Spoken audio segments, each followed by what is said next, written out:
It's not about what I offer to Colin. It's what I take away from him. Yeah, it's like jazz. Yeah. It's the notes he's not getting.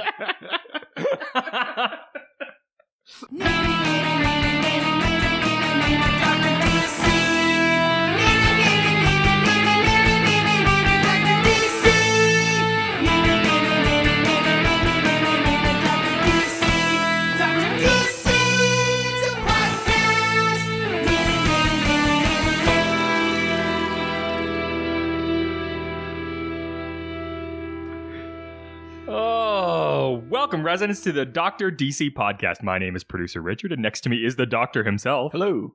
Each week, we talk about the weird and wonderful world of DC while fielding questions from listeners like you. Hey, Doc. Hey. Guess what we got? What did we get? We got an iTunes review. Oh, my God. Can you guess who it's from? Oh, I'm trying to think, because we've gotten... I think we've gotten one from, like, Bokelman. Yep. I think we got one from Stump Chunkman. Yep. We got one from... Grandpa Schultz. Mm-hmm.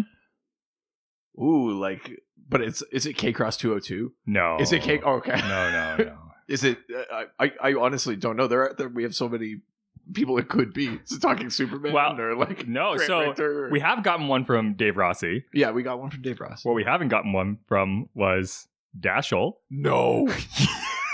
No. So Dash will turn off the podcast. Well, no, listen to your contribution and then turn off the podcast. So we got a 5-star review Jesus.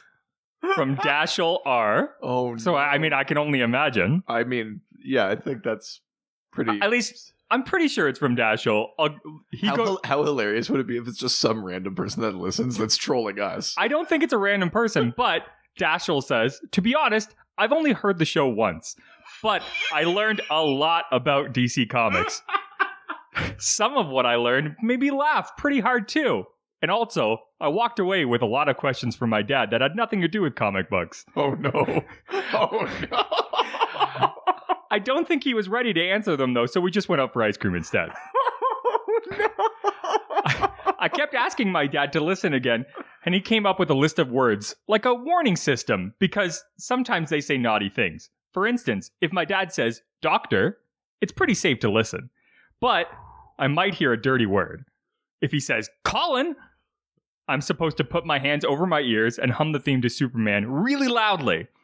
Oh no. If he says, Richard, I'm supposed to jump out of the car and run away as fast as I can. We tried listening again, I think 7 times now. I still haven't heard the whole show, but boy, can I run fast. Dad says that one day when I'm a lot older, I can listen again, but he loves the show and hopes they'll still be doing it when that day comes. Oh my God. That... You can tell why I wanted you to wait to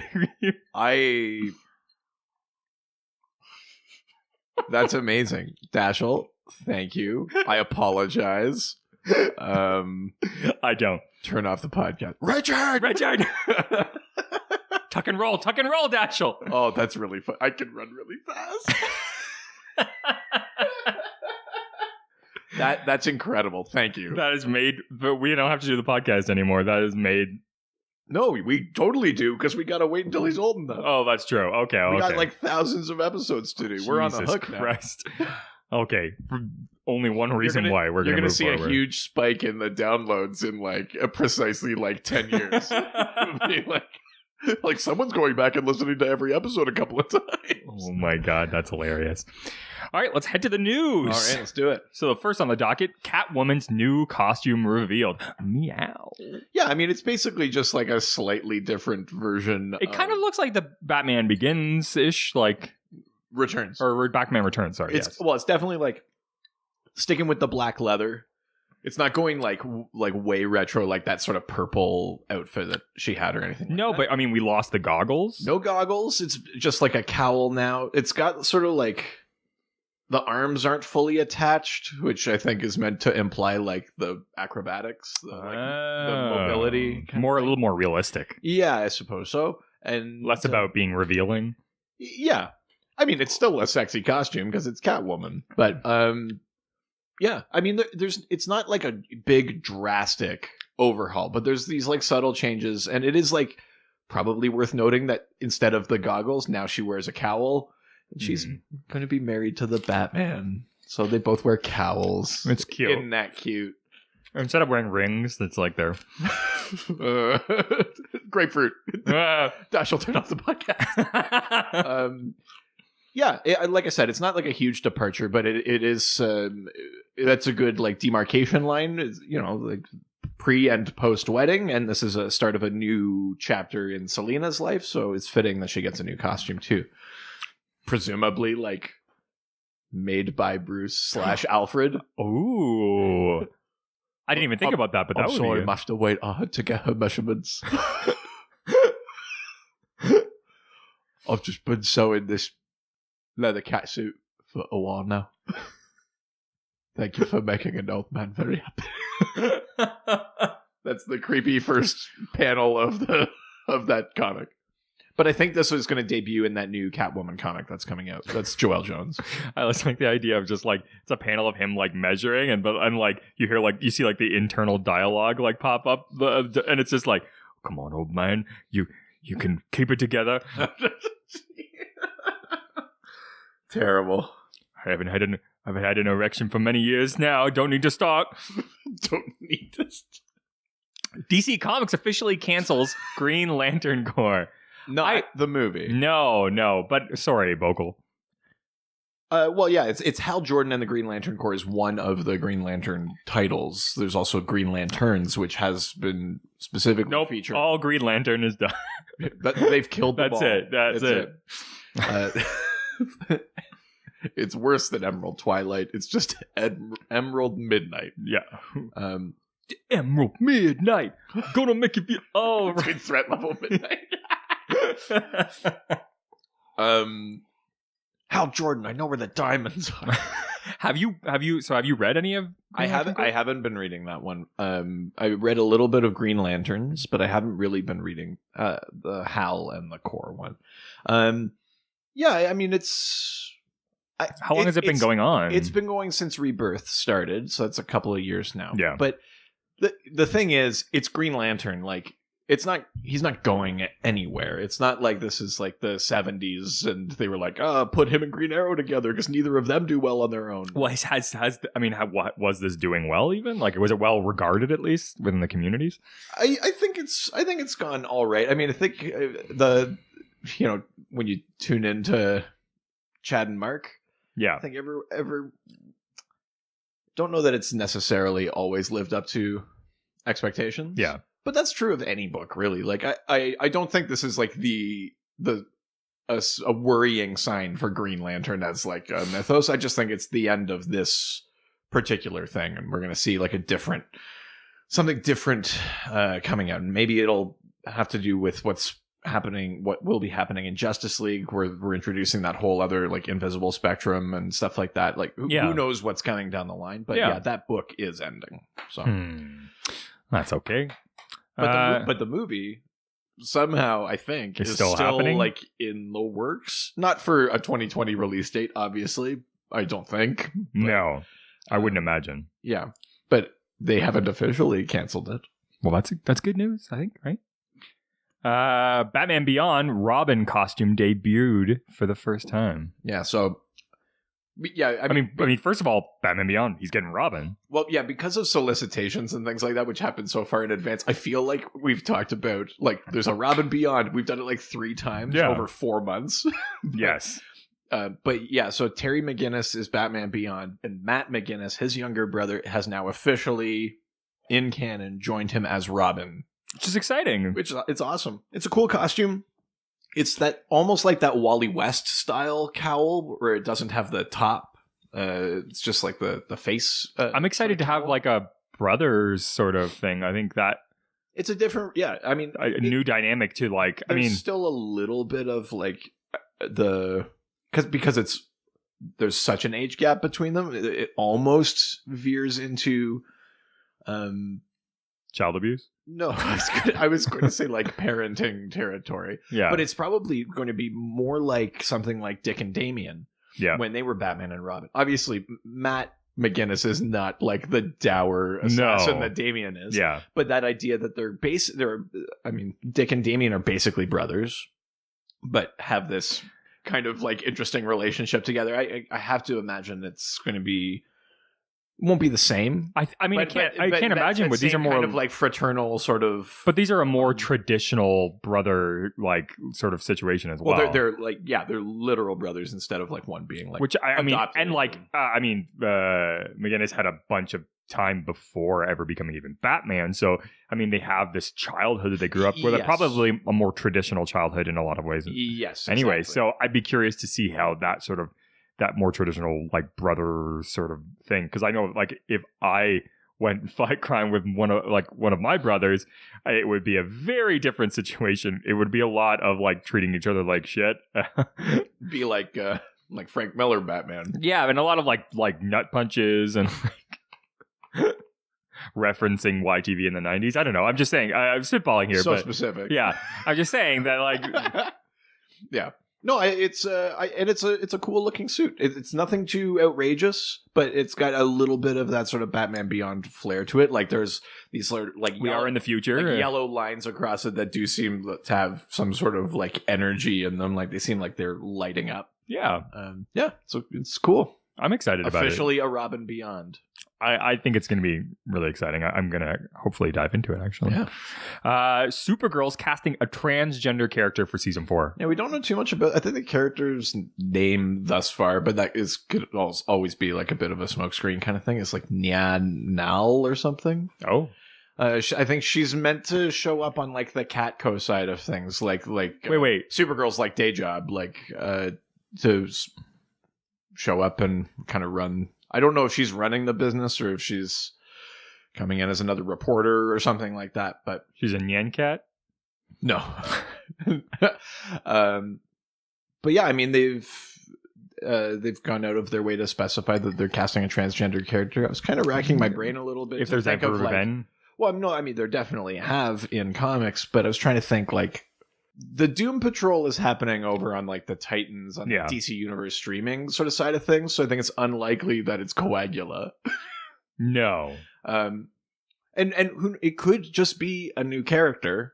But or it could be a new version of an established character. It doesn't I don't know that it's going to be a specific comic book trans character. But I think for me, like entering into like the super sort of hero television landscape with a character like that is still groundbreaking in a lot of ways. I mean, yeah, well, I mean, again, all of these things, there's always more steps to be taken or more work to be done, but it always starts with like actual like exposure. So like, because there's got to be a first step, right? Introducing anything like that is always positive.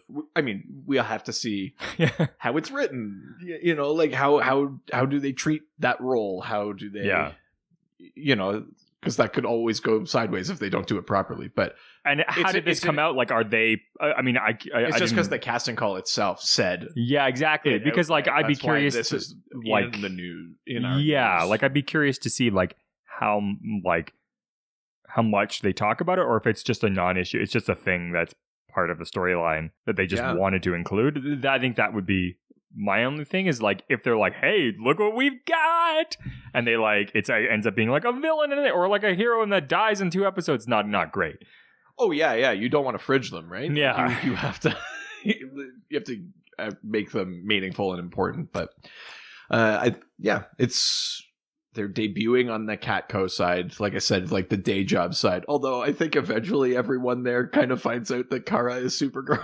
Yeah, they're not great about that whole secret identity. No thing. one in the CW, like gets to keep there, is good at secret identities. Like this past season of The Flash, I think set the record for Barry revealing his identity. It's like he would just like show up in Star Labs and be in the Flash suit, and they'd be like, I don't trust you. And he'd be like, all right. And he'd take his mask off. Be like, that wouldn't make me trust you. You're clearly a terrible judge of character. Like, yeah. So I imagine if this character sticks around long enough, she'll find out that Kara is Supergirl and maybe have something to contribute to that side of the show as well. I just hope they don't lean too heavily on it, and only just because I think that like that at that point, then you're just like doing it to be like, we're the show with a transgender character, and that, I mean, that's not progress. Yeah, you don't want to put them on parade. Yes. It has to be substantial and have a, like actual like narrative exactly meaning or importance. Yeah, exactly. So this next piece of news I put in because I saw it and thought it was really fun. Patton Oswalt has a Dark Knight Joker theory that he posted on his Facebook account. Well, because the Dark Knight is 20 years old. Which is, that makes me feel like shit. Yeah.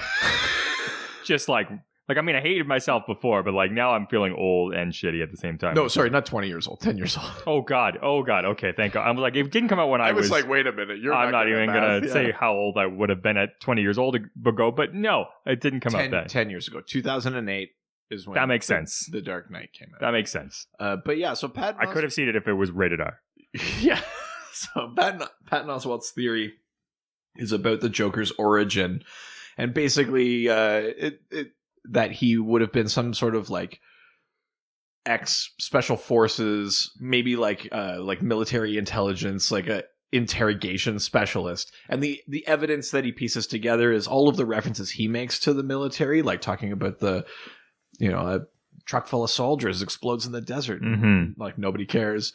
That he is like a master manipulator because he plays different sides of himself to different people to get them to do what he wants. Changes his tone of voice and things like that. There's like a major interrogation scene that begins with the Joker telling Batman how to do it.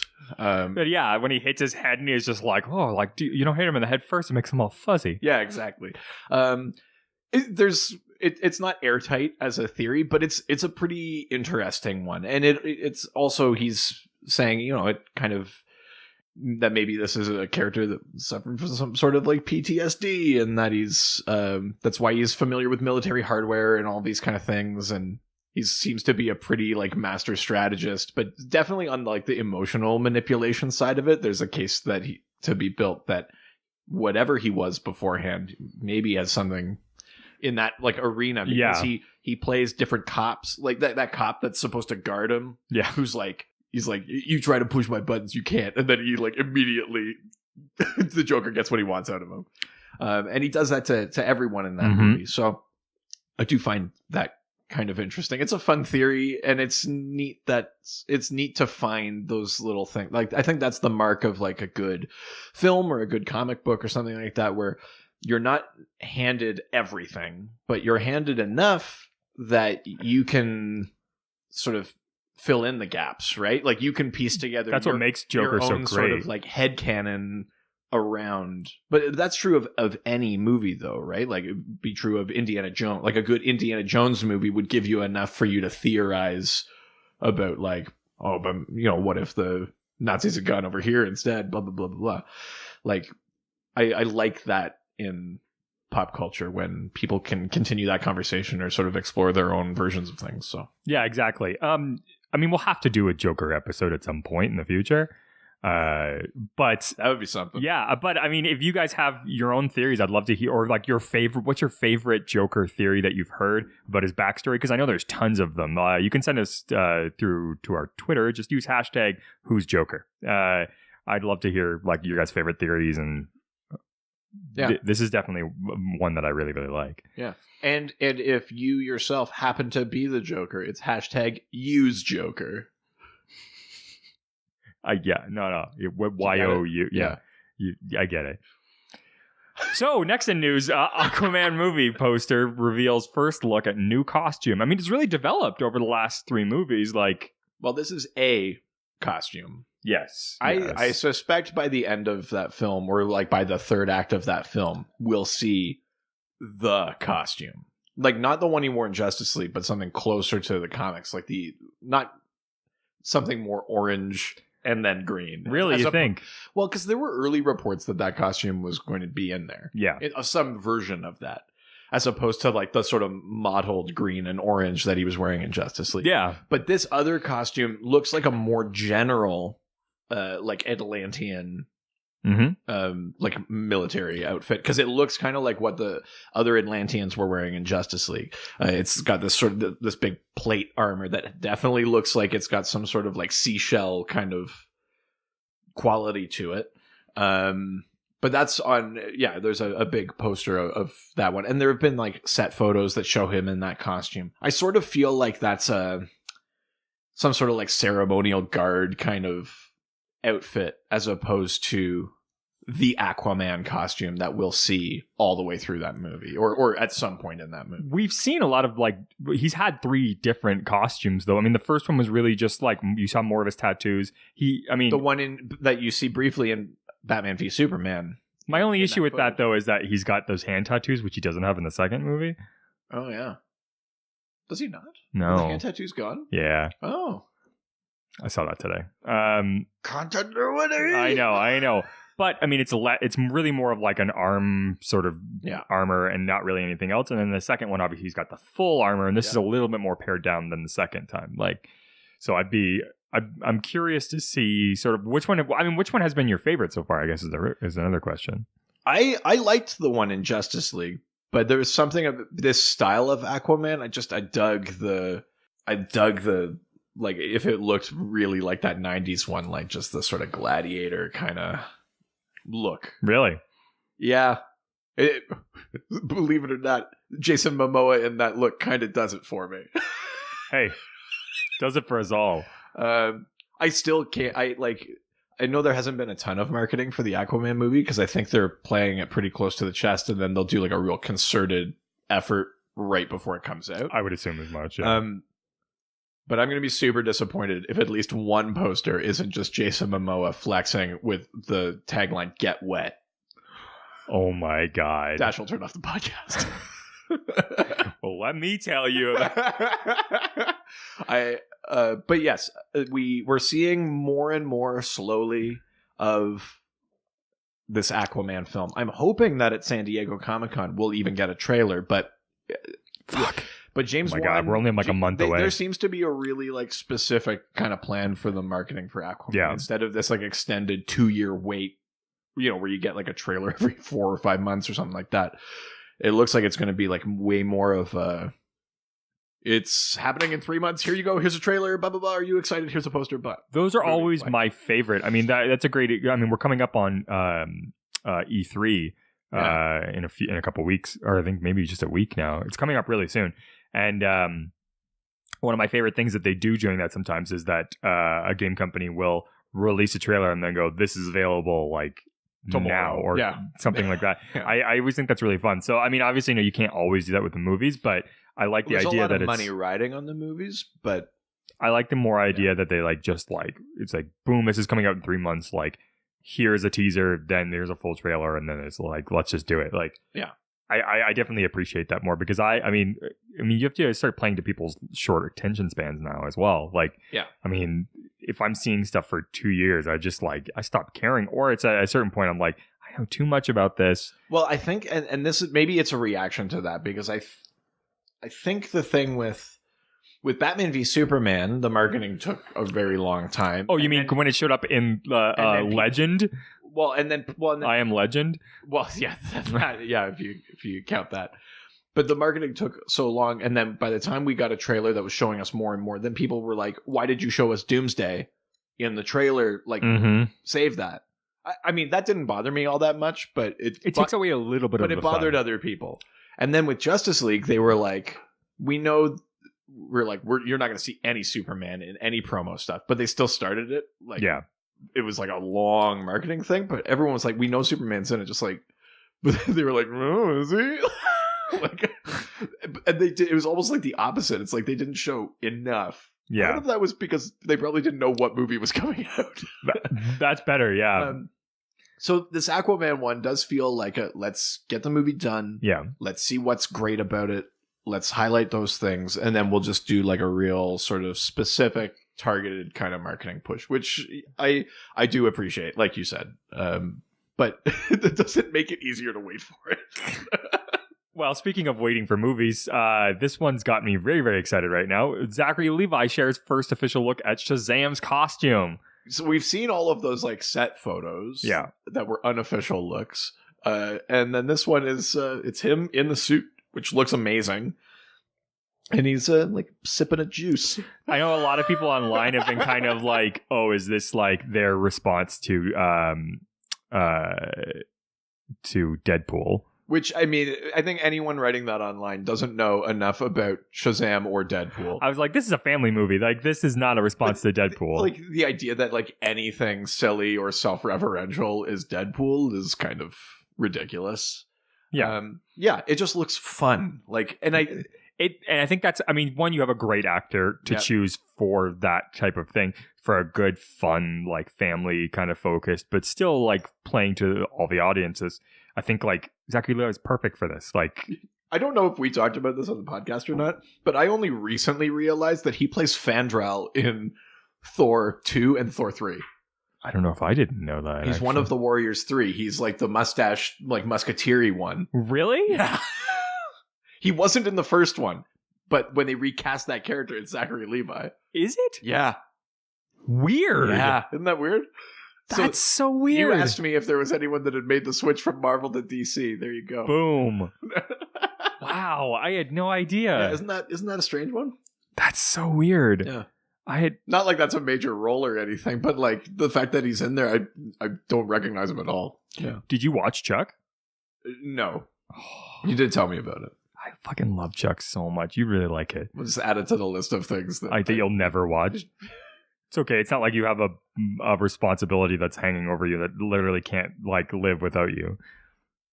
Yeah, right? And then you got that baby too.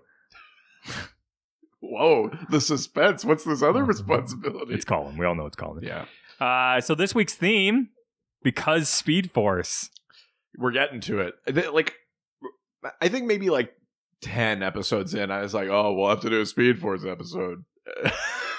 Like, wow, you sound real enthused. Yeah. A year later. Well, eventually. We were getting lots of fun. I like that it took us 3 days, like 3 episodes in, we got to Batman. It's like a year later we finally get to the Flash. I mean, who's one of like the main characters. Yeah, right. So what's your experience with the Flash? Like, have you been a big Flash fan for a long time? From the get-go, because that was some of the first stuff I ever read. I think he's one of the easiest characters to get into. Like, the powers are very easy to figure out, to wrap your head around. It depends what era you're reading. I was reading like stuff that was coming from the late 60s, early 70s. So I agree. It was super easy. He was just fast and he could like phase through things. Yeah. There's a particular issue that I'm thinking of that was part of my dad's collection. And I remember this scene. He's driving with Iris in a car and the tire pops. And before anything can affect the car, he like phases out of the car, changes the tire, puts the spare on, gets back in the car, and keeps driving. This is a Colin type issue. It sounds like that wasn't the main conflict of that issue. It's just like the thing I remember. So was this a Jay Garrick then? That was who? No, it was Barry Allen. Oh, okay. But when you get into more modern stuff, it gets a lot more convoluted because there's this whole mythos of the Speed Force, where the powers come from, how they're connected to sort of the multiverse at large. But yeah, the Flash as a character, I think you're right. On some basic level, it's a pretty simple thing. It's not like Superman with a suite of powers. No. He can move fast. That means his molecules move fast, so he can move through things, and it means he can move fast through space. It's pretty easy to like wrap your head around, I think. That's on a very basic level. That's it. So yeah, I do think there's something kind of, and it's kinetic, right? Like he doesn't have a mind power. That's a hard thing to make, to animate, or in comics or in film or anything. But like his power is literally movement. So there's something very kind of visceral about that, in the way that super strength is a very like visceral. But it's also a thing that it's an ability that you're like, oh, you could do so much with it. Because I mean, at a certain point, like super strength, you can throw stuff, you can punch stuff. Like they can fly, okay, they can get up in the air and they can move around. But like super speed, and then when you start talking about like molecules, like it goes in so many places. There are lots of applications of Barry's speed, and yet somehow like it's a thing that you could go, oh, if I had that, I could do this. But if you had like lightning power, it's like, I don't fucking know crime. Like like right, like it's very, I think it's one of the more grounded heroes that could really be adapted to anything and is super malleable. Yeah. I think that's... Well, and I mean, and the Flash TV show has then sort of exposed a whole bunch of people to, there's a lot of people watching that show that were going to watch it anyway because they read the comic books. But I imagine there's lots of people who were introduced to the Flash guaranteed by that show. Yeah, without a doubt. There's probably people that were introduced to the Flash by the Justice League cartoon. Oh, yeah. Or there's people that were introduced to the Flash by... heaven forbid, CBS's one season 1990 Flash TV show, which I own.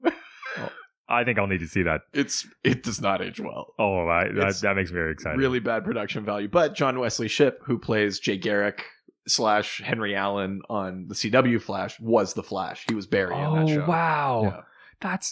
That's really awesome. Yeah. That makes me really excited. Actually, I will make you watch it because you'll appreciate it. Yeah. Colin would hate every minute of it. Yeah. But no. Without a doubt. It. That sounds awesome. I definitely want to do that. So, all right. Well, let's go get it. We got a ton of questions. So many questions, which again, I think speaks to how important the Flash is to people. Yeah. And to DC. Without a doubt. I think also, I mean... My dad always says...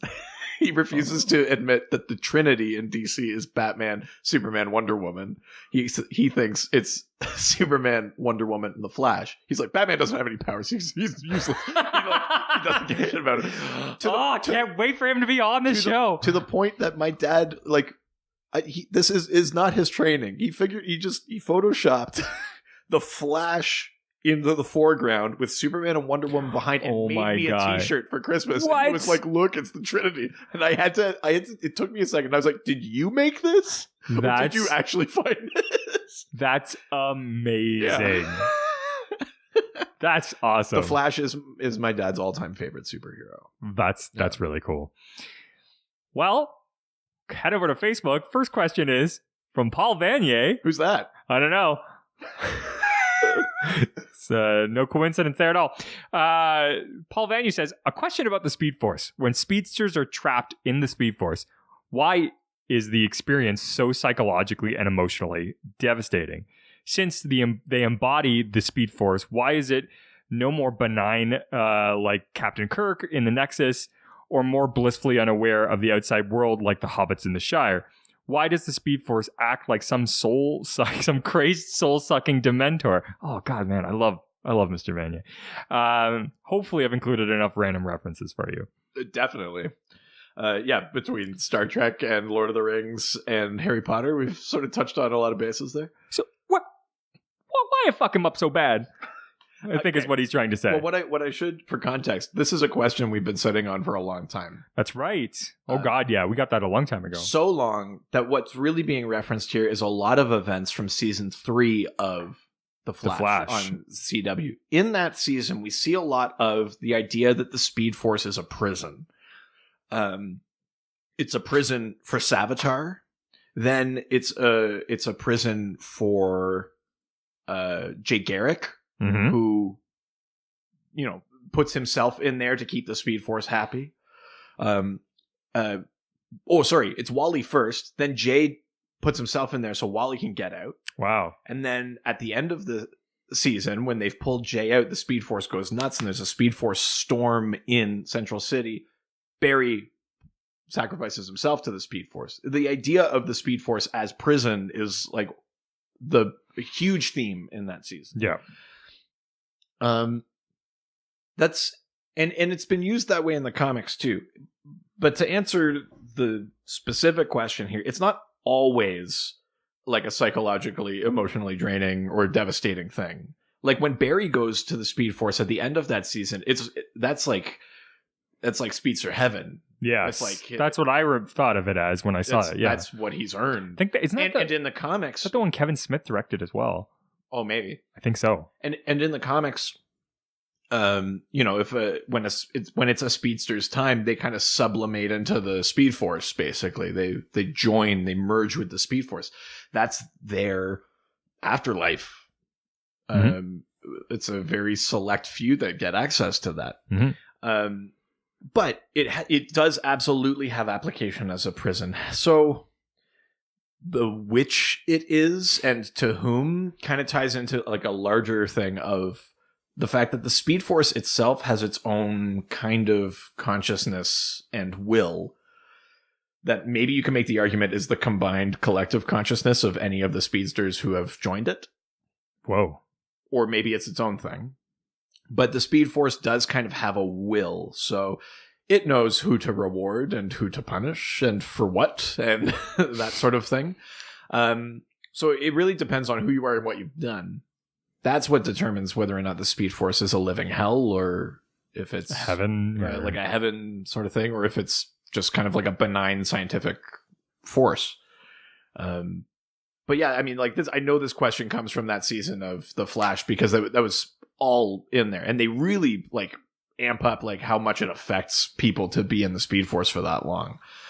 But it's not always like that. It can sometimes be like benign, like hobbits in the Shire, or blissful, like Captain Kirk in the Nexus. That's fucking awesome. Well, it's funny that we started talking about like how do you even describe what the Speed Force is? Because this next question comes from Twitter. Sure. Twitter. Nice. And it comes from Eric Fellner, who says, "So when you say Speed Force, I know what you're referencing, but what actually is it?" This is the question I dreaded. Yes. This is the Buckle up. When I was like, we're doing a Speed Force episode, I was like, I sure hope nobody asks what the Speed Force is. The real question is, what do you think it is? It's whatever you want it to be. I mean, I hate to use that because it's a cop-out answer, but that's a little bit true. Yeah. Okay. I'll give several answers to this. Maybe it's like the room of requirement. It's just whatever you need it to be. Well, this is the thing. I'm going to give several answers, and all of them are true. And all of them are false. Which one is true? I don't know. These are the riddles that come from the troll. There are two doors. There's two men, one who tells the truth and one who always lies. Where's the Speed Force? Let's start with maybe the most visually easy, the easiest thing to like get an image in your head. Grant Morrison's map of the multiverse has the orrery of worlds, like where the parallel Earths are at the center. And then at the edge of the orrery is what he calls the Speed Force wall. Mm-hmm. Basically, the Speed Force is this energy, this sort of extra dimensional power. But because it surrounds the orrery, it is like multiversal. It transcends the Earths of the multiverse. So if you are a person that gets your power from the Speed Force, if you are a speedster, like Barry Allen or Wally West, means that energy allows you to travel between the worlds of the multiverse, but not beyond that. You can't use the Speed Force to get to Apocalypse, but you can use it to get to Earth 4. Yeah. The Speed Force, as the name implies, is like a force of motion. It's actually like the energy that makes reality move. It's the movement of reality, of space and time both moving in all directions. That is like, it's like the engine of space and time, essentially. It, like I said, it does kind of have a consciousness. The Speed Force selects speedsters to be sort of carriers of that power and help it on its mission. If you are a speedster, the powers that you get from the Speed Force are obviously being able to run quickly, but it's complete like molecular control. You get like electricity generation and manipulation. You get the ability to move through time and space. Not necessarily accurately, but you can do it. There's all sorts of sort of powers that come with being a speedster. And they don't all have access. Like any speedster gets different abilities from the Speed Force. There's it's sort of like the base level package, and then certain speedsters have certain different abilities. Yeah. Yes. So like some get TSN 3, and then some get like just basic cable. Yeah, exactly. Looking at you, Wally West. Yeah, no, Wally West is one of the ones that gets. He can watch like. He can watch darts prime time. Let's just put it that way. He's got channels. Damn. He's got channels. Another thing the Speed Force is that we've talked about is it's like an extra dimensional plane. It's like a place. You can go to the Speed Force. You can be in the Speed Force. And within the Speed Force, there are locations. There's a place called the Savage Lands, and there's like a human settlement in the Speed Force, like where time doesn't pass and stuff like that. Mm-hmm. So it's an energy, it's a consciousness, it's a place. It's like the engine of the multiverse. It also is just like the source of power for speedsters. And to make this as confusing as possible, all of that comes from Barry Allen. Barry Allen is the generator of the entire Speed Force. Not the entire, but he's the initial generator of the Speed Force. Really? Yeah, and because it's time and space, from him getting his powers and creating the Speed Force, it moves out through time and space in all directions. So there is Speed Force pre-Barry Allen, even though he's the one that was the genesis point of the Speed Force. Which is super confusing. That's all because when you're telling these stories that are dealing with these cosmic things, that's the only way it's going to go is confusing. Yeah. So that's why the answer is because Speed Force. But generally speaking, even though Barry is the initial generator of the Speed Force, I do believe that other speedsters generate more Speed Force. Like they contribute to the Speed Force as well as drawing power from it. It's like a cycle. And that's why at the end of a speedster's life, they sublimate back into the Speed Force. There's a character called the Black Flash who is like a speedster incarnation of death that specifically exists because other aspects of death, and we talked about them before, like Necron or... Black Flash isn't actually black, is he? No, it's just like thank God, death, like a zombie. Thank God. Yeah, he's not... Yeah. Comics love that, so I'm just... Yeah, no. That's one example where it's not like that. Thank God. So we've talked about other aspects of death, like Necron or Death from of the Endless from the Sandman series. Those aspects of death aren't fast enough to catch a speedster. So the Speed Force has its own aspect of death that returns them to the Speed Force when it's their time. Whoa. Yeah, which is pretty deep. But yeah, I mean, the short answer is that it's the engine of the multiverse. So when the Flash... We talked at the very start of this episode about how the Flash's powers are really simple. And they are, he's fast. But at the same time, he's arguably like the most powerful member of the Justice League because his power comes from like the actual fabric of reality itself. He can move through the multiverse at will, through time at will. Mm-hmm. And he's drawing from a power that's like an actual like component of the structure of the multiverse. Like Superman doesn't get his powers from the source wall or something like that, right? Like he just gets it from a sun, any sun. Yeah. If you have a yellow sun, he's fine. But yeah, like Barry's powers come from this very deep, very powerful thing, which is why the Flash is often at the center of these big sort of multiversal crises. He's part of the Trinity, so. Well, yes, according to my father.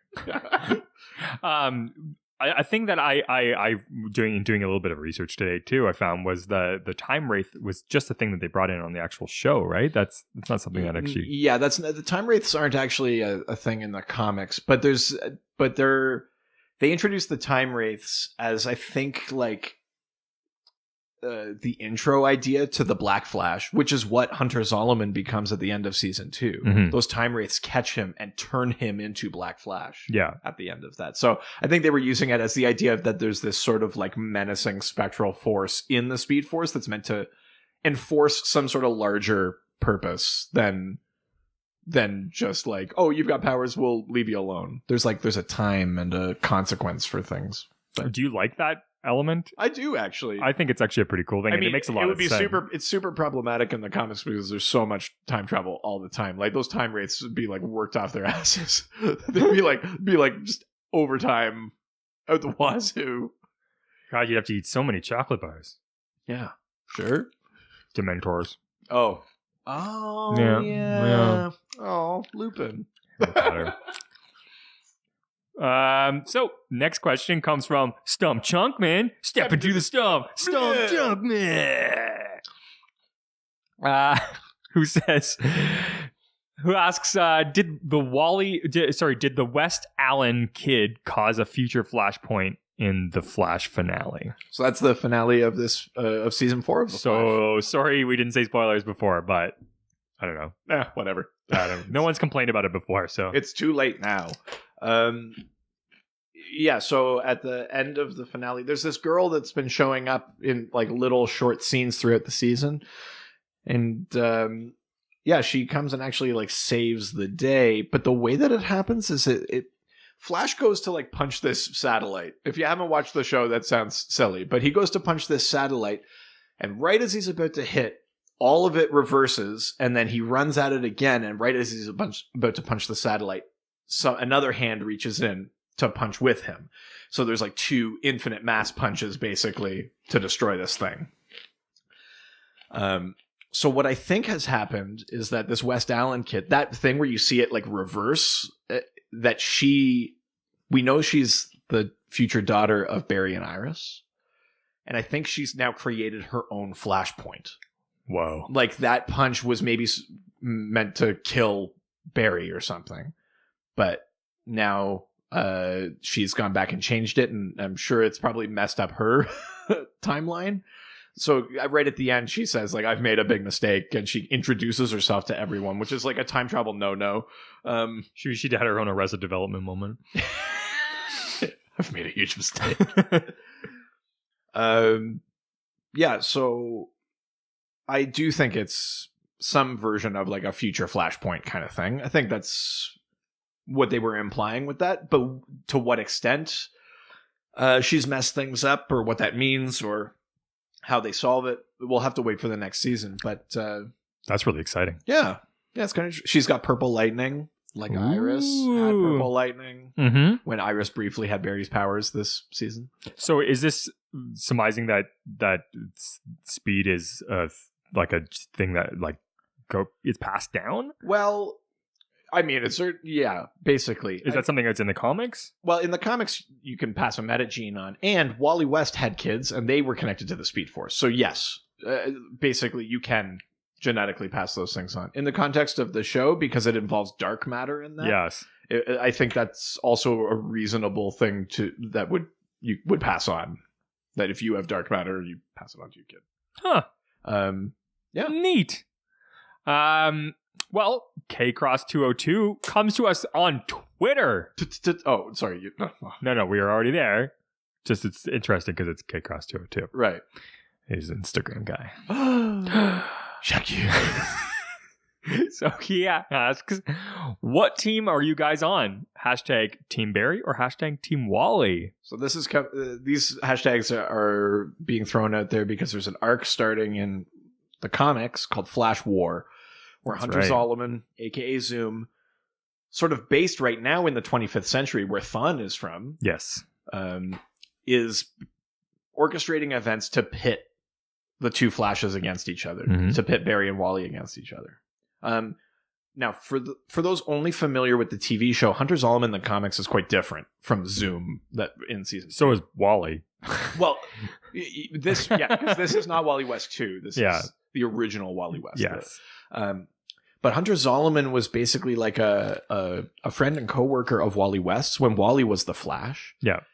And he ends up in this terrible like accident in an attack by like the gorillas or something like that. And he's paralyzed and kind of like loses everything. And he asks Wally to go back in time and fix it. And Wally go back in time? And Wally refuses. And Hunter kind of goes nuts, tries to use the cosmic treadmill, and it explodes. And he ends up like connected to time, as opposed to being like a true speedster who's moving through space and time. He actually kind of controls time a little. Oh. And so he becomes Zoom. He becomes the reverse Flash for Wally West as the Flash. Oh, Eobard Thawne weird. is Barry's reverse Flash. Yeah. Hunter Zolomon is Wally's reverse Flash. He's Zoom. And his whole thing is he's trying to make Wally a better hero, but he's doing it by trying to put his loved ones in danger. He's like trying to do all these things to motivate him to be a better hero. Yeah. And I think that's still in there from what I've read so far. I read the first issue of the actual Flash War arc. And it kind of looks like the same sort of thing is happening. And this is all in the comics in context of Wally basically getting memories of the New 52 universe, like bombarding him, because he's one of the few sort of things that are connected to both continuities. So yeah, Hunter Zolomon is showing up to pit them against each other. He's sort of like manipulating both of them. I answered this on Twitter very quickly that out of context of Flash War, I'm Team Barry because that's the Flash I grew up reading. He's my Flash. Other people the same age as me are Team Wally for the same reason, because they were reading contemporary comics and not things from, the 70s. But in the context of like that comic book, Barry has been fucking up a lot lately. And basically, like, he's been reckless. He's thrown out some of his own moral principles just to try to win the day, just to try and save his own powers. Like he's like addicted to the Speed Force. I think you could make the argument. Yeah. And he's almost addicted to being the hero. Like, he's not good at letting someone else save the day. He has to be the one to sacrifice. But yeah, you kind of see that on the show too. Yeah, actually. A little bit. Yeah. So in context, I'm Team Wally, because Wally is impulsive and he's not necessarily thinking things through. But Barry's, there's like an issue with Barry in that comic. Yeah, you don't see it in Justice League and stuff like that, but in the Flash comic, Barry's got some problems he's got to figure out. So I'm Team Wally there. I'm Team Barry in real life. Do you have a horse in this race, Richard? Yeah, I mean, for me, I never really got into the comic books like for the Flash. So for me, it's difficult to know if I would be Team Wally. My only real experience is with Wally on the show, so I have to go Team Barry just because that's my only real reference point. And on the TV show, I haven't watched the most recent season. Yeah. You did watch the cartoon though. That's Wally. Yeah. Okay. That's true. But I think what really got me into the Flash and like invested was definitely the TV show. Right. Sure. The live action. So I'm gonna have to go Team Barry just based on that. That's fair. I think that's fair. Yeah, you guys like tweet at us, but then like let us know. Tell us what we're wrong. I want to just know what side you've chosen. Are you hashtag Team Barry or hashtag Team Wally? I feel aggressive about the other side too. Really, just like. Or are you hashtag Team Zolomon? Are you a monster that wants Zoom to win? Okay, that's awesome. Well, next question comes from our old friend Talking Superman. All right. Who asks, can a speedster have multiple lightning rods? Do any villain speedsters have any? So So what does he mean by when he says lightning rods? So the concept of the lightning rod, basically, if you're a speedster and you don't have either total control of your powers, or you're really pushing the limits of push it to the limit of channeling the Speed Force. Like, speedsters are also known as Speed Force conduits. You're basically like a thing that the Speed Force works through. And if you're either exceeding your own limitations in that capacity, or you just don't have control or whatever, you might find yourself absorbed into the Speed Force. There's a sort of built-in mechanism narratively to get you out of the Speed Force, and it's the lightning rod. So it's a specific emotional connection in the real world that'll draw you out of that extra dimensional plane. We see that on the show even. There's I think it's in season 2, there's an episode where Barry's in the Speed Force, and Cisco has to vibe Iris in to help get him out. Like, that's his lightning rod, right? In the case of Rebirth, Wally West was trapped outside of sort of time and space for so long that he keeps using the Speed Force to try and break into reality, and people don't remember him, and he keeps getting snapped back into the Speed Force until finally Barry remembers him, and he makes it fully back into reality. Yeah. Characters can have multiple lightning rods because the idea of it is that it's like a specific and powerful emotional connection. If you have those with multiple people, any of them would work, right? Oh. It's, like if Barry's the one that remembered him, but if anyone else did, that would have worked for him.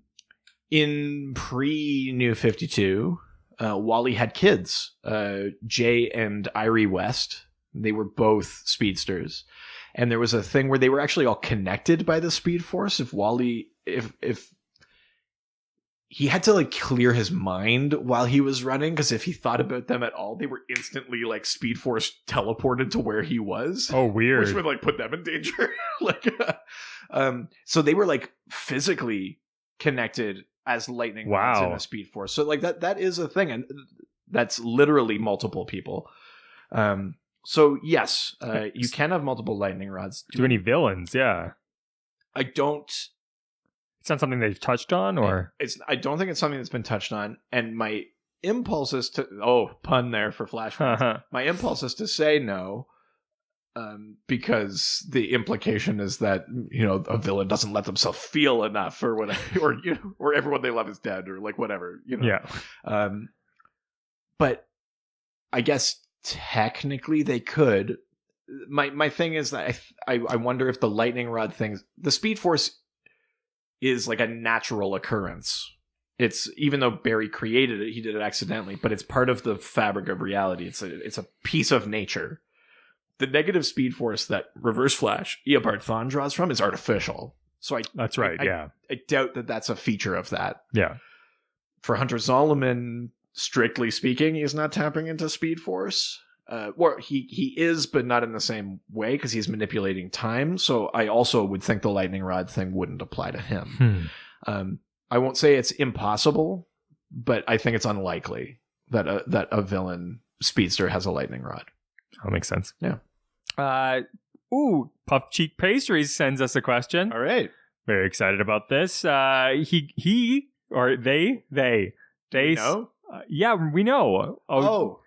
Yeah, sorry. No, that's right. We do know. Did we say we said it on an episode that's been out, right? No, it's coming out. Okay. Speed Force. Yeah, exactly. Because Speed Force.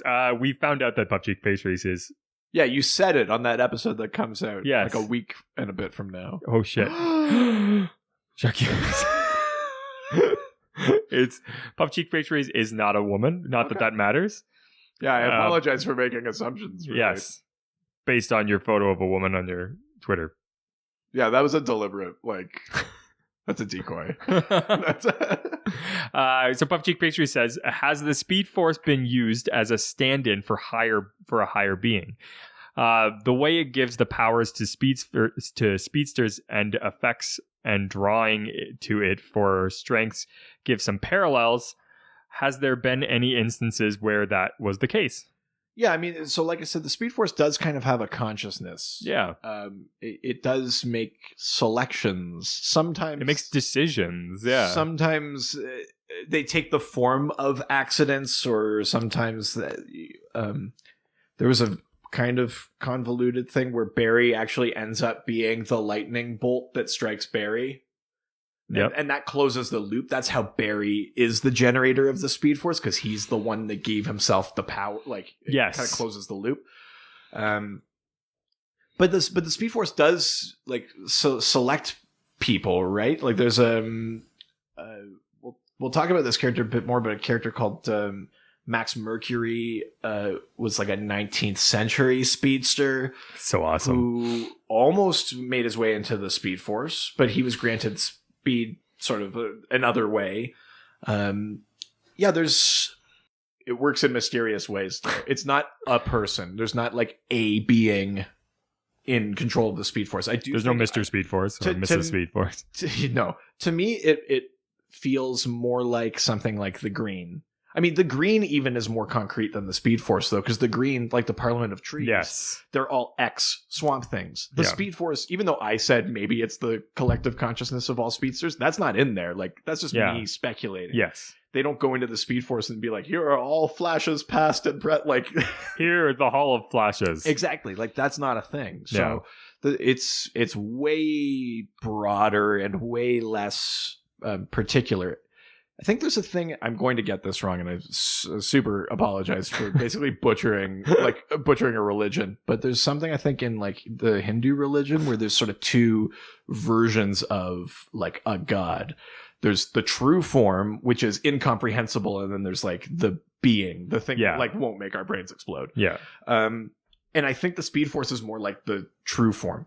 It's not the presence. The presence is way beyond that. Like beyond the multiverse. That's the god in DC. Speed Force isn't even close to that. But I think in terms of like how you might want to think about how that consciousness works. It's something very kind of broad and incomprehensible, and it's not tangible, but it does have a will. And I think you can, because speedsters are drawn to it when they die, or like they merge with it. It's their higher being. Yeah, I think there's room in the mythos to make the Speed Force religious in a way. I would think. I mean, that's the way they treat it on the show. I think there's and I think there's a spirituality to the Speed Force, and I seem to remember way before the whole Joss Whedon thing that there something came out about Zack Snyder and Ezra Miller's approach to the Flash, and that maybe he was like vaguely. Wasn't there a shot in an early trailer that was not the same in a later one, where it almost looked like the Flash was like praying first? Yes. Okay. And yeah. I think they were maybe trying to touch on the idea that there's like a spirituality to the Speed Force because it is this kind of thing. But at any rate, yes, it has kind of stood in that way. Makes sense. Yeah. So Joe Crawford sends us a question. All right. He says, so I may be remembering it wrong, but didn't Flash lose all of his power when he crossed over into the Marvel universe? So is his only real power that he can tap into the Speed Force? Okay, so I don't think what he's talking about is the thing that you remember Alex brought it up, where after Barry quote unquote died in Crisis on Infinite Earths, a character showed up in the Marvel universe and sort of blinked into existence, and he was wearing this torn red and yellow suit, so you couldn't see the insignia or so violate awesome. any copyright sort of law. And he had like long blonde hair and a beard, and they asked him what his name was, and he was like, it's like Buried Alien or something. That's like so funny. He couldn't quite get there. He still had speed because he won a race against Quicksilver. The book was Quasar, but yeah. he won a race in that book. So in that version, the unofficial Buried Alien, Barry Allen did still have speed. But again, that's super unofficial because they basically stole Barry Allen. When they did official crossovers, yeah, Barry did lose his powers in the Marvel universe because that multiverse does not have a Speed Force. Yeah. So yes, if you want to reduce it to that, technically Barry's only power is that he can tap into the Speed Force. But that's like saying Superman's only power is that he can absorb yellow sun radiation. Everything comes from that. Yeah. But that doesn't mean it's his only power. So is he the only speedster that that will only have a power if the Speed Force exists? No. If the Speed Force stops existing, all speedsters lose Okay, so isn't that a thing that everybody's ability is then? Well, but here's the thing. There's a difference between people who are fast and speedsters. If the Speed Force disappeared, Superman would still be fast. Yes. Because that's just like his like musculature. It's him processing that like sun energy. Yeah. It's only people who gain their speed from the Speed Force that are technically speedsters. Okay, yeah. Right? So if there's any character out there like Cheetah is meant to be fast. Yeah. Cheetah would still be fast if the Speed Force self-destructed or whatever. Or like, yeah, if a character's power was more about like teleportation or something like that, like they would look super fast even though the Speed Force didn't exist. Yeah. So technically Barry's only power is that he can tap into the Speed Force, but that's just the way he accesses the raw power of the Speed Force. The way he uses it, his abilities, I think that's him learning how to manipulate that power. So though technically you're right, really he has multiple powers because he's taught himself how to do it. And people that have different uses for the Speed Force have taught themselves how to do that. So Barry can phase through walls. Barry can generate vortexes either by running himself or by just moving his arms or things like that. We've seen that on the show. He's used that. Barry can use the Speed Force in his mind. He can like rapid fire his synapses to learn super quickly. Now he also forgets super quickly. Barry can read all the manuals on engineering and build a bridge, and then half an hour later, he wouldn't know how to do it because he learned it under the conditions of Speed Force. Yeah. If he learned something normally, he would remember that. He's a normal person. Yes. But it's like if you're in college and you've done like the drunken recall thing. Yes. You're like, shit, I was studying and I got hammered. Got to drink for this midterm. It's kind of like that. But he can do all that. He can obviously move super quickly. He can travel through time. He can travel between parallel Earths by adjusting his own vibrational frequency. Yeah, I mean, he has electricity generation. He can throw electricity or draw it into himself. Some speedsters have the ability to lend or take speed from others. There's all sorts of powers that come from just like the raw energy of the Speed Force. So even though you're technically right, it feels kind of like reductive to say that's his only power, because everyone has learned how to use the Speed Force differently, which is why some speedsters have different abilities. Yeah, way to neg at the Flash there, Joe. Oh, is that your only power? Can I have your number? The Dr. DC podcast will be back after this quick break.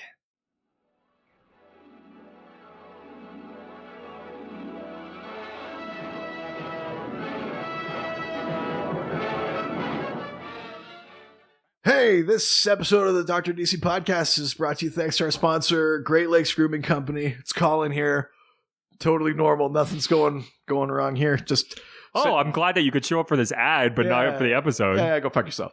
They sent us some products to try, and they're amazing. You know, I'm trying to do an ad here, right? Personal favorites are pick 2 to mention. Number 1. God, you suck at your job. It's written right here, but if you didn't want me to read it, you shouldn't have written it down. Number 1, beard oil, different scents. Your Love, Trusty Woods, Clear Creek Coffee. Apply some after a shower to nourish your beard. Use the hand-relicked boar bristle brush to spread it evenly through the beard. Stimulate skin underneath. I do that all the time. I've got great beard and great hair. I'll get there later, I guess. Just like Superman. Superman. Hair thing in there? I'm not going to use styling cream, but I'll get to that one later. Superman's got great hair, too. Yeah, he can go fuck himself. Number 2, beard balm, different scents. Your Love, Trusty Woods, Clear Creek Coffee, made from beeswax and lanolin. Protects your beard from nature's harsh extremes: wind, sun, snow, rain.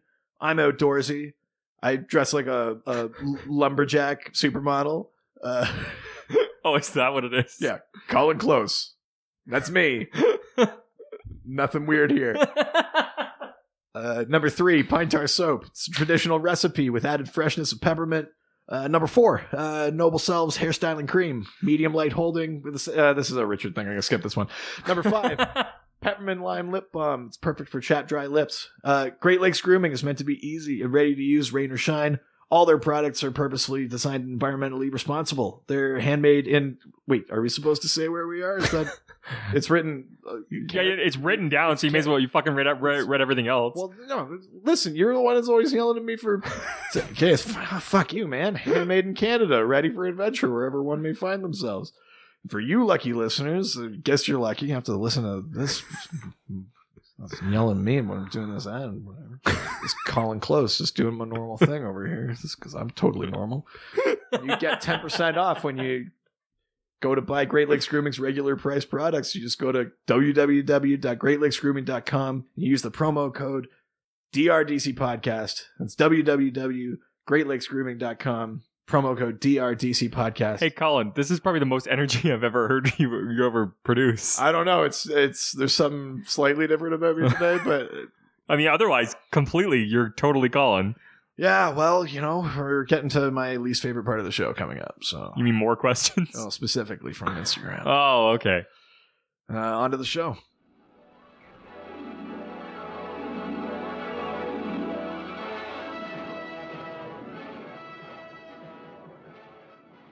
We're back.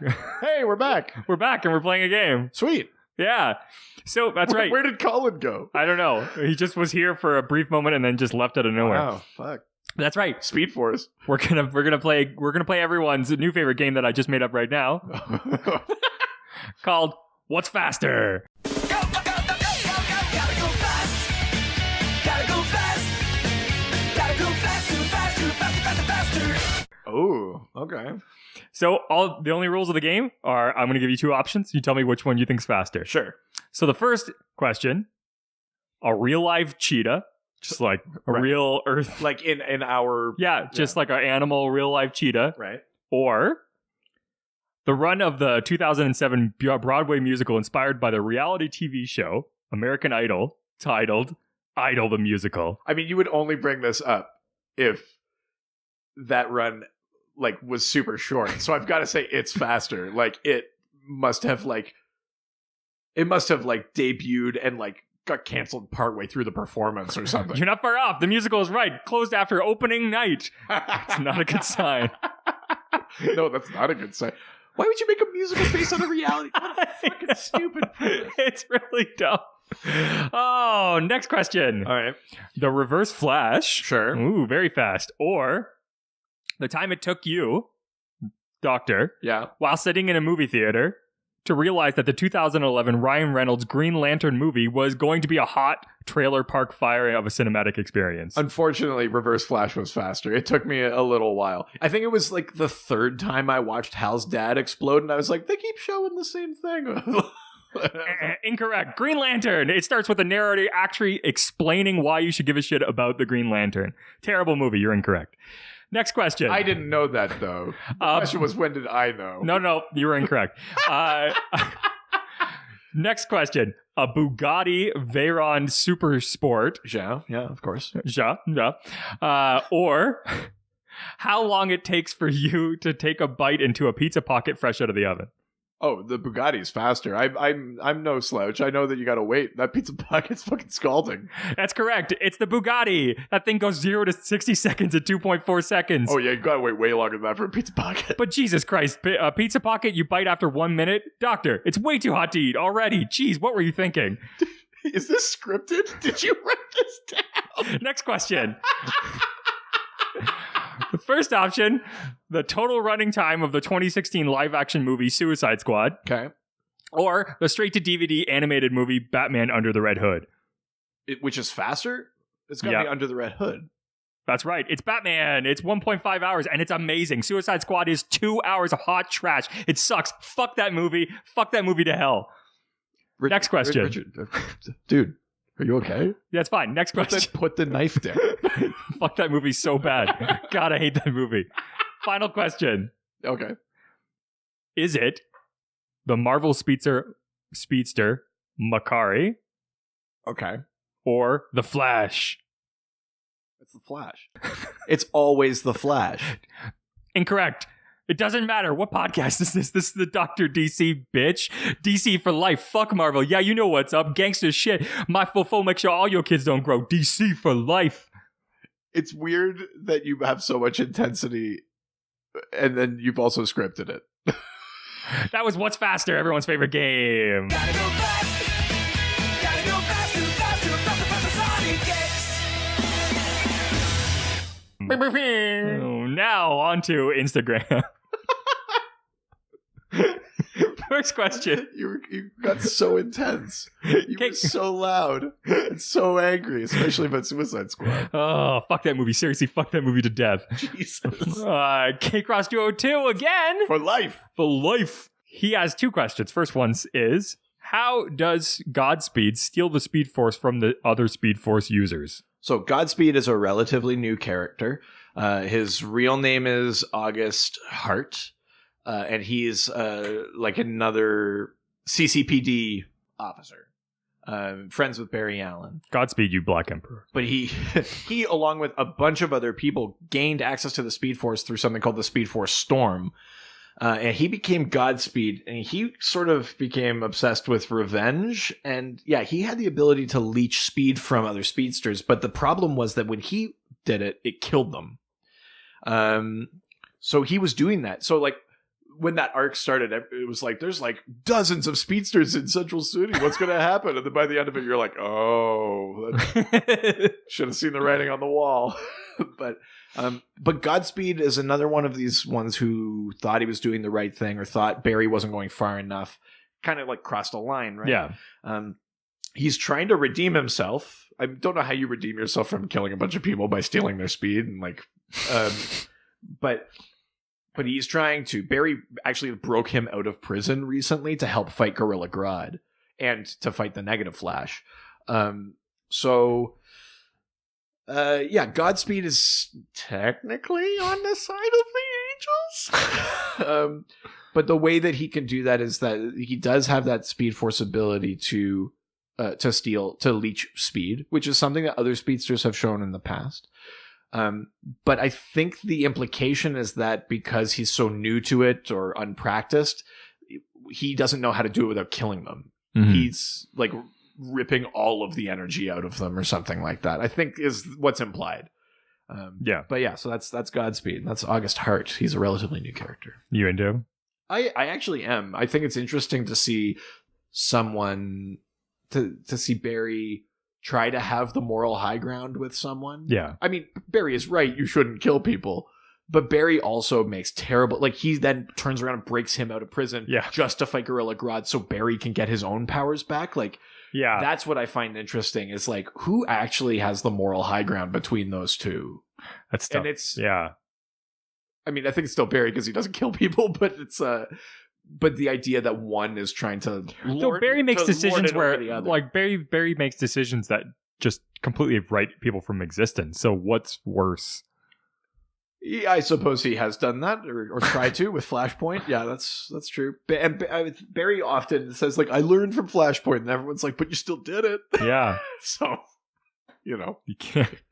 Not like you can write history and, like, you didn't do it. Yeah, exactly. Oh my. Or can Shock you. Wow, density record. Just, oh my God. So his second question is, how does the how does the negative Speed Force work? And does it have a consciousness like the Speed Force does? So the negative Speed Force was created by Eobard Thawne, the Reverse Flash. Is that the fake Speed Force? It's I think it is artificial. Yeah. Because Thawne wasn't always connected to the negative Speed Force. He used to draw his powers from the Speed Force. Oh. But he is the generator of the negative Speed Force, and basically it's not the opposite of the Speed Force in that it's like non-motion. Like we talked about, they're going to introduce a thing called the Still Force in Justice League. That's the opposite. That's like entropic, like no motion. The negative Speed Force is like a corruption of the Speed Force. It's like a cancer that consumes Speed Force energy. And it actually allows Reverse Flash to travel through time and make some alterations without affecting the timeline or affecting his existence or things like that. It also, they've explored the negative Speed Force a bit more recently too. It has like a way more destructive power. So a Speed Force ability that I didn't mention is Speed Force Aura. It's the thing that protects the Flash and people and things that the Flash is carrying at super speed so they don't get like ripped apart by friction or whatever. Or like air compression and things like that. That Speed Force Aura protects and like allows Barry to heal super quickly and things like that. The negative Speed Force, the electricity doesn't behave always like normal electricity. It can make things spontaneously explode. It's way more destructive. It can also impact the emotions of the person using the negative Speed Force, which is not the case of the Speed Force. So it's like I said, it's a corruption. It's wrong. It's a thing that does many of the same things as the Speed Force. Yeah. But it's broken basically. But because it's like artificial, and because so few people have access to it, I suspect that it does not have a consciousness. I think it's just like a corrupted form of the Speed Force. That makes sense. Yeah, it's like on a different polarity or like whatever like word you want to use to describe it in the comics, but I think it's just like it's just broken energy as opposed to like a separate consciousness. Next question comes from the Nerd Fonz. All right. Hey, or is it like hey? Then he like hits a calculator and like the number comes up. It's right. Yeah. He just types boobies into vocal. Nerfon says or asks, Max Mercury, Johnny Quick, and Jessie Quick. Let's talk about some of the more irregular wielders of the Speed Force.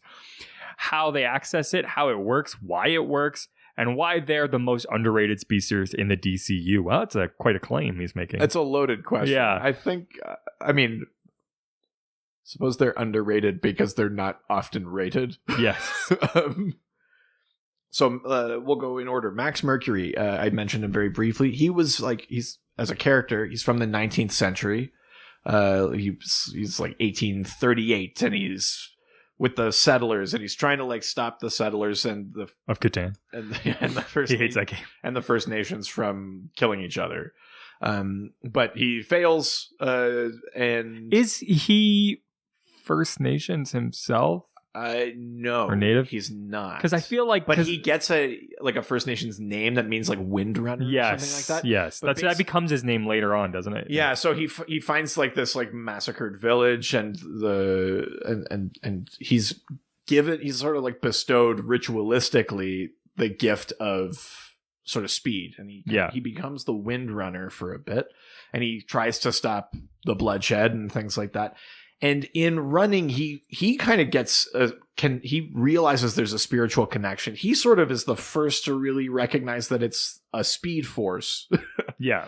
And he's about to sort of merge with it, and he gets afraid and sort of walls himself off from it. And he gets bounced through time. I think the next time he shows up is like right at the end of the 19th century, and then again in wartime.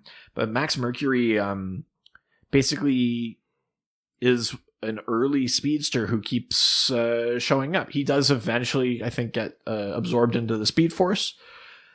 This character was created, though, in 1993. So he's like an artificially inserted version, like a Golden Age character. Yeah. He's a Golden Age character created in the 90s and then like put back into the stories of like the All-Star Squadron or the Justice Society or things like that. He is not nearly as fast as speedsters like Barry or Wally, but he's like old guard. He's like an original speedster. He's kind of got that thing going on. And he does come into play in a lot of these sort of big stories. Like I think Max Mercury and Barry, when they were in the Speed Force, you see them sort of show up or influence things or show up to help. Johnny Quick is an actual Golden Age character, not created later. But he discovers a formula that essentially allows saying the formula allows him to tap into the Speed Force. At the time, it wasn't called that because the Speed Force was a creation, like a narrative creation. Yes. Way later. Yeah.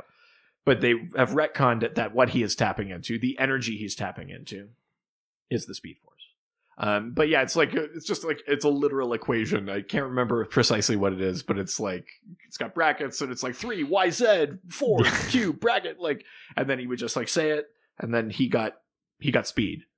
I think he tops out though at like half the speed of light. He's not as fast as Barry or Wally. Yeah. Jessie Quick. Not to be confused with the show version. Yeah, because those are two very different, right? I mean, though she was still Jessie Quick, but in the TV show, she was the daughter of Harrison Wells from Earth. From Earth 2. Yeah. And in the show, she's just a speedster. She gets speed from the Speed Force, and she's as fast as anyone else. Yeah. Like, there's no different version. In the comics, Jessie Quick is the daughter of Johnny Quick and Liberty Bell, another Golden Age hero. Who doesn't Jessie Quick become Liberty Bell at one point? She might actually. I think she might.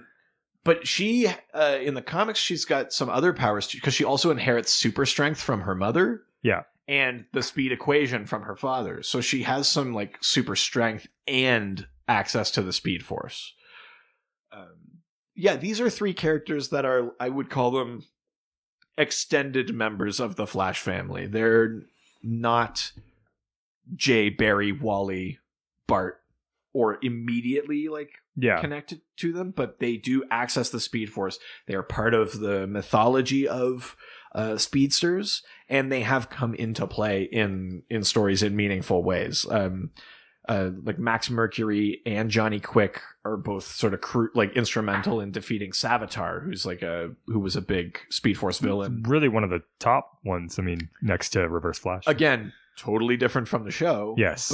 But yeah, Savitar was a major speedster villain in like the 90s, I guess it was by then. And yeah, Max Mercury and Johnny Quick were both pretty instrumental in that. So, yeah, that's awesome. I don't know that I think they're super underrated. I think they're rated where they are. You know, we had that conversation with Colin where we were like, do you think Ragman's underrated? And he's like, no, he's like rated where he is. Yes.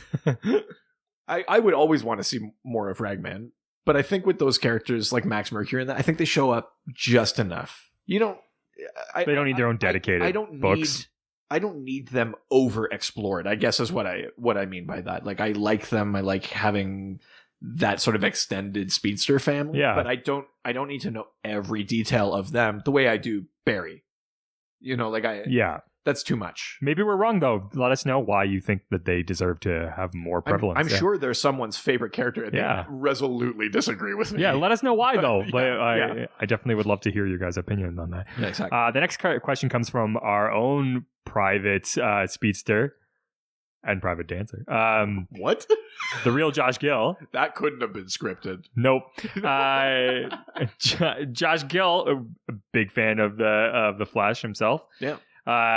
He goes on to write, Speed Force, squee! So excited. I hope I gave that justice.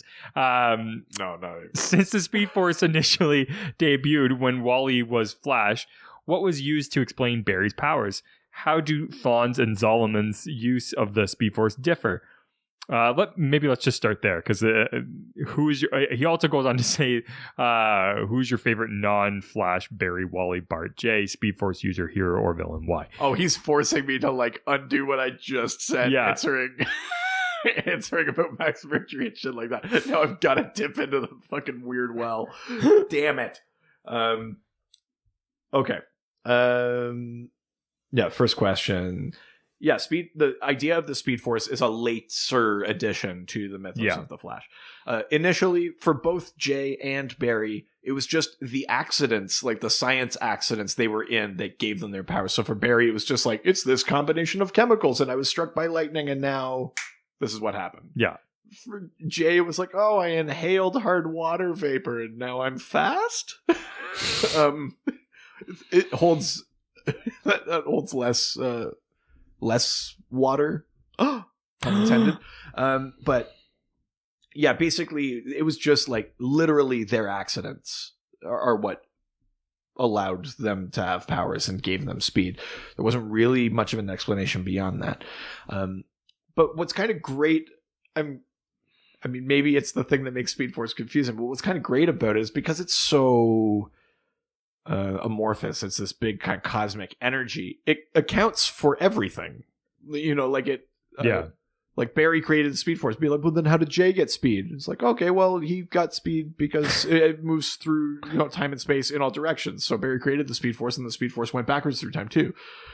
You know, how did he not know that that's what it was, or why did he never mention? It's like, it doesn't matter. It's like, that's where it came from. He didn't have to know about it. So that's what, it's kind of like a nice little narrative patch that way. But yeah, it was really just that Barry had that accident. When when Wally initially gets his powers, it's just by exactly recreating the chemicals and the lightning strike. He just puts himself in Barry's position and gets the same powers. In the first appearance of Eobard Thawne, the Reverse Flash, he has the Flash's suit, and he basically recreates some of the conditions of the Flash and gets the powers. It's never Speed Force. It's just about whatever like effect that those science experiments had. Yeah. So that was the initial idea. How do Thawne's and Zolomon's Speed Force abilities differ? I talked about this a little bit. So Eobard Thawne, the Reverse Flash, sometimes known as Professor Zoom, he used to channel the Speed Force, now uses the negative Speed Force, but basically his powers are like the Flash's in that he can move through space and time at super speed by channeling that Speed Force energy, or negative Speed Force energy. Hunter Zolomon, aka Zoom, his powers are different because they were more tied to the time side of that equation than space. It wasn't that he was moving at super speed, it's that he was manipulating time as he was moving to basically create the illusion of speed. That's semantics. ultimately because space-time are one thing, but narratively it does make a difference between them. Yeah. And then, who's your favorite non-Flash? Oh, right. Oh, shit, yeah. Who's my favorite non-Flash? But he said specifically Barry, Wally, Bart, J, Speed Force user. Yes. Hero or villain? Why? I'll give 2 answers. One, I thought it was interesting through the New 52 and that to have Gorilla Grodd kind of connected to the Speed Force. There's something kind of weird, terrifying about that. I kind of dug that idea. I think he's like permanently disconnected from it now at the end of the Perfect Storm arc. Yeah. But I kind of dug that idea of Grodd being obsessed with and tapping into and trying to get access to the full Speed Force. The other answer is really like there's limited exposure. It's really just a couple of drawings and a couple of very quick appearances on TV, but I like the look. Yeah. The Accelerated Man. Ooh. Which is Earth 19's Flash. In the comics, Earth 19 is like the steampunk. Yeah. It's Gotham by Gaslight. So awesome. And in that universe, there's the Accelerated Man, and his costume is this like scarf and like, you know, like the old timey like driving gloves and goggles and like a cap and those big sort of pantaloon pants. Like, and that's those pants would definitely rip in and the real world. And he's the Accelerated Man. Yeah. Earth 19 on the Flash show isn't a steampunk world, but the Accelerated Man does have the same costume, and you do see him a couple of times. So he works with like Gypsy in their like sort of meta roundup organization or whatever they're doing. I love that look. There's something great about that. So I guess I got to go with that. Even that's such a cop out because there's like basically no Accelerated Man stories, but I just kind of dig it. Is there any villains that you like? Grodd. Yeah. Yeah. I think that's got to be. And doing a little bit of research today, I really liked Rival. Oh, okay. Yeah. So from like 1949 or something. The Rival is Jay Garrick's Reverse Flash. Yes. Yeah. Don't really see a lot of him. I think he got lost in the Speed Force or something like that. But there's not a ton of him. I think he only shows up a couple of times in the actual Golden Age, and then they did bring him back like in relatively modern times. But again, only a little bit. I think his name is Edward Claris. They even kind of used a version of that character on The Flash. He was like Wally's nemesis in the Flashpoint universe. He had a terrible costume on the show that like covered his. Oh yeah. No, he looked like an orc. It was a weird costume. That's really funny. So another question comes from Mr. Shane Webb. Sure.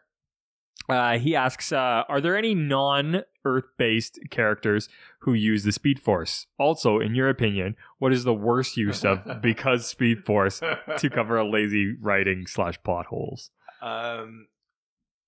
So there are non-humans who know about the Speed Force. There's a whole planet. I think it's called Sardoth or something like that. There's this planet basically knows the existence of the Speed Force. There's like whole institutions dedicated to its study. And they build a Speed Force cannon to protect themselves from something. They're supposed to channel the energies or whatever. It ends up being a thing that involves Wally. I think he gets teleported there when he's the Flash. Mm-hmm. And they end up, at the end of that story, he actually gets like a piece of solidified Speed Force from them. So they obviously know more about the Speed Force than a bunch of speedsters on Earth, because they managed to do that. He has a solidified piece of it, and basically it would allow him to travel to, again, can't remember the name of the planet, Sardoth or something. It would allow him to go straight there when he used it. So yeah, I mean, that's a very specific alien race that they're not necessarily speedsters. They're not granted access, but they know about it and they're studying it and they kind of know how to use it and manipulate it. So that, nice. I think that's my answer to the alien one. Yeah. Now, what's the worst use of because Speed Force? Yeah. I mean, it's got to be that Barry is the generator of the Speed Force because he's also the lightning. Oh my god, that's such a recursive comment. He's the Speed Force because Speed Force. Because Speed Force, because he's threw the lightning at himself to give himself the Speed Force because he's a Speed Force because he went back against the lightning and gave himself the. Oh yeah. So okay, what's another like more fun, weird one? Oh god, some of them I actually don't find stupid. Like in the Multiversity, Red Racer from Earth 36 goes to every Earth to recruit the Flash. Or their version of the Flash, and they all show up at the same time, all performing the infinite mass punch, and they beat a corrupted Nixuotan, who's the super judge, like the last of the monitors. Yeah. They do that, but I don't think that's I don't find that stupid. It's definitely a because Speed Force. Like, how are you able to do this? Because the story needs it. But I dig that a lot, you know, or. Here's a stupid one. That the Speed Force allows you to travel through time. That's just a thing. Yeah. But then, you know, like if someone is channeling too much Speed Force, then there's not enough for you to like get it's such like a plot contrivance. Yeah. That like the Speed Force is a multiversal power. It's powering the Flashes of 52 worlds. Yeah. There's enough to go around. Yeah. Like it's fucking fine. That's really I think funny. that one probably bugs me more than anything. The idea that like, oh, I just have to stop you from using it. Yeah. Like that's like also like diffused, like does that affect other like universes and like if you're using the Speed Force, is there a Flash getting shanked on a different Earth? You're like, fuck, I used to be fast. Like what happened? Yeah, like I think that's maybe one that that's good. I like that me one. off a little. Yeah. I like that one a lot. Let's head to email. Check the email. To eat and we're going to eat. I'm getting so confused. I like to just throw it around. So this first one, I hope I get this name right. Hideki Takano. Ooh. And he asks, in the comics, couldn't Savitar make armor out of Speed Force? So what is it made out of? I think he's right. But Wally also has the ability, he like generates his costume from the Speed Force. In recent, right? I mean, yeah, but that's a thing that Wally could do too. So what is it? I think the easiest way to approach it is it's the same principle as like lantern constructs. Energy, right? It's hard, light energy or hard energy constructs. So like the lanterns channel the light of the emotional spectrum, but there are other characters with light powers that can make constructs. Yeah, okay. That are not tied to the emotional spectrum. Like Dr. Light can do some of those things. The Ray can do some of those things. They can make light constructs, turn those things into actual like tangible material. Light is an energy. The Speed Force is an energy. I think the idea that you could make if you're willing to accept you could make a hard construct out of one form of energy, you should be willing to accept you could do it out of another. Is basically where I'm going with this. But there are very few characters I think that have mastered it. Wally definitely counts. I think Savitar absolutely counts. Mm-hmm. But yeah, essentially, like it's energy. It's not made of anything different. Other than it is the energy of motion. So it's just like hardened, crystallized kinetic energy, I guess, basically, as it were. You know, things that exist in our world. So we got another email from Father of the Year, Dave Rossi. Dashel, turn on the podcast. Seriously, tuck and roll. Did you just turn it on? I knew you were listening the whole time. How would you possibly know that this is what I said? Now turn it off. Now turn it off. Turn it back on, though. Hear your dad's question. Turn it off for the answer, though. So Dave says, has any other non-speedster hero ever entered the Speed Force? What happened? The example that I want to bring up is less about a hero, more about a villain. Well, a villain that thought he was a hero. Yes. Superboy Prime. He lived long enough to watch himself become the villain. 10 years. Not 20. Superboy Prime first appeared during Crisis on Infinite Earths. The idea is that he is a like pre-crisis powerful level Superman from an alternate Earth. Yeah. He's one of 4 characters that basically survive the crisis and aren't folded into the main reality. Mm-hmm. It's him, It's Kal-El of Earth 2, Lois Lane of Earth 2, and Alexander Luthor Jr. of Earth 3 end up in this sort of paradise pocket dimension at the end of Crisis on Infinite Earths. In Infinite Crisis, we learn that they've been like watching the new continuity, the new Earth, and they feel like it's gone horribly wrong. Like maybe the wrong Earth was picked on which to build reality because things have gone dark. Because, like that Superman was killed and brought back. Batman's back got broken. People are kind of gritty and they don't trust each other and blah, blah, blah. And God, hopefully that happens with the new movies. Huh? And this Superboy Prime, he sees himself as like he should be the Superboy of this Earth. He wouldn't mess this up, and it kind of starts driving him nuts. And he works with Luthor, who has his own machinations, but basically their plan is to remake the multiverse in order to find the perfect Earth on which to build, what they consider to be the perfect continuity. Superboy Prime starts fighting the heroes, and he still thinks he's doing the right thing. Yeah. But he loses control and accidentally punches Pantha's head into oblivion. Oh my God. It explodes. Oh my God.